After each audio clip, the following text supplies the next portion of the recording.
شب برات کے اس مبارک موقع پر ہمارے لیے اور آپ کے لیے جو بالکل آخری کڑی ہے وہ ہے اجتماعی دعا۔ عام طور پر ہوتا یہ ہے کہ ہم جب عبادت کر لیتے ہیں اور عبادت کرنے کے بعد پھر ہماری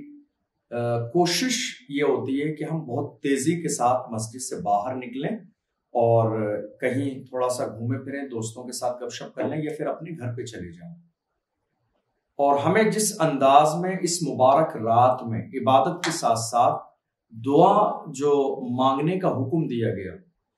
اس مبارک رات میں دعا کی بہت فضیلت آئی ہے۔ اللہ کے رسول صلی اللہ علیہ وسلم نے فرمایا کہ اس مبارک رات میں اللہ خود بلاتا ہے اپنے بندوں کو نوازنے کے لیے۔ یہ مبارک رات اتنی عظیم ہے کہ اللہ خود بلاتا ہے اپنے بندوں کو عطا فرمانے کے لیے، عنایت فرمانے کے لیے، ان کے خالی دامنوں کو بھرنے کے لیے اللہ خود اس مبارک رات میں بندوں کو بلاتا ہے۔ تو ایسی صورت میں بندوں کی ذمہ داری یہ ہے کہ وہ اس مبارک رات میں اپنے دامنوں کو پھیلائیں اللہ کی بارگاہ میں، اپنے گناہوں پر شرمندہ ہوں اور اپنی پریشانیوں سے نجات بارگاہ الہی میں پیش کریں اور یہ دعا کریں کہ اللہ انہیں پریشانیوں سے نجات عطا فرمائے۔ تو اس لیے اس مبارک رات میں کوشش کریں کہ اجتماعی دعا میں ضرور آپ کی شرکت ہو۔ آپ جہاں بھی رہتے ہیں، جس علاقے میں رہتے ہیں، جہاں بھی ہیں، آپ گھر پہ عبادت کرتے ہیں، پر کوشش یہ ہو، چونکہ حدیث پاک میں ہے الدعاء مخ العبادہ، دعا عبادت کا مغز ہے۔ اللہ کے رسول نے فرمایا شب برات میں اللہ آسمان اول پر اپنی شان کے مطابق نزول فرماتا ہے اور پوری رات اللہ کی طرف سے اس کے فرشتے یہ ندا دیتے ہیں کہ ہے کوئی مانگنے والا،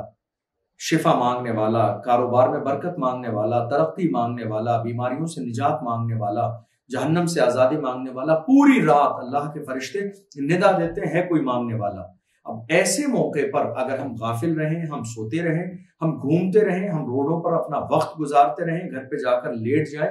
تو ہم سے زیادہ بڑا بد نصیب کون ہو سکتا ہے؟ چونکہ اللہ کی رحمت آج ہمیں پکار رہی ہے، اللہ ہمیں دینے کے لیے بلا رہا ہے، تو یہ ہماری ذمہ داری ہے کہ ہم اس مبارک رات میں دعا مانگیں۔ لیکن میں جہاں تک بہتر سمجھتا ہوں کہ سب سے زیادہ بہتر طریقہ یہ ہے کہ ہم اجتماعی دعا میں شرکت کریں، اس لیے کہ ہم میں سے ایک بہت بڑا طبقہ ہمارے درمیان ایسا بھی ہے کہ جن کو دعا صحیح طریقے سے مانگنے کا طریقہ نہیں آتا ہے کہ اللہ کے سامنے کس انداز میں دعا مانگیں، کس طرح درد دل بارگاہ الہی میں پیش کریں، ہم کس طرح اللہ کی بارگاہ میں ہاتھ اٹھائیں، کیا جملے کہیں۔ ایک بات۔ دوسری بات یہ ہے کہ کئی بار ایک شخص اس کے گناہ زیادہ ہونے کی وجہ سے، کثرت سے گناہ کی وجہ سے، اللہ کی ناراضگی کی وجہ سے ممکن ہے کہ اس کی دعا کے مقبول ہونے میں تاخیر ہو۔ لیکن جب اجتماعی دعا کی جاتی ہے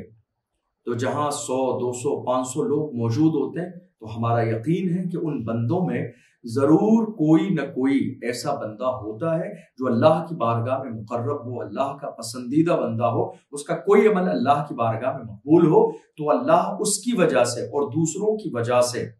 سب کی پھر دعا کو قبول فرما لیتا ہے۔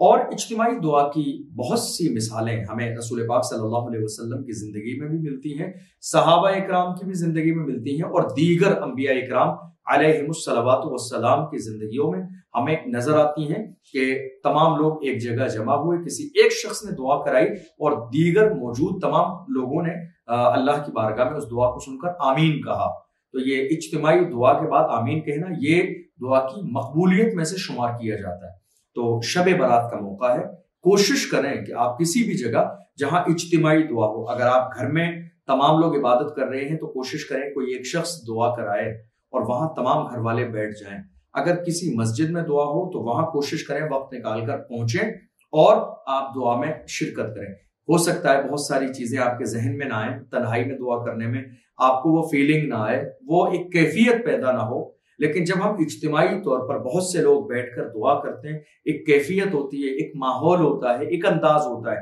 ایسی صورت میں دعا کرائی جاتی ہے، ہماری پوری توجہ لگی ہوتی ہے اور نہ جانے کس کا رونا، کس کا گڑ گڑانا، کس کی دعا، کس کی زبان سے نکلنے والے جملے اللہ کو پسند آ جائیں اور اللہ جب اس کی دعا قبول فرمائے گا، تو یہ اللہ کی رحمت سے بعید ہے کہ وہ صرف اس مجمع میں اسی کی دعا قبول فرمائے، ہماری نہ فرمائے، نہیں، بلکہ اللہ کی رحمت سے ہمیں یہ امید ہے کہ جب اس مجمع میں کسی ایک کا رونا اللہ کو پسند آئے گا اور اس کی وجہ سے دعا قبول ہوگی، تو جتنے لوگ وہاں موجود ہیں ان تمام کی دعا کو انشاءاللہ اللہ اپنی رحمت سے قبول فرمائے گا۔ اس لیے شب برات کے اس مبارک موقع پر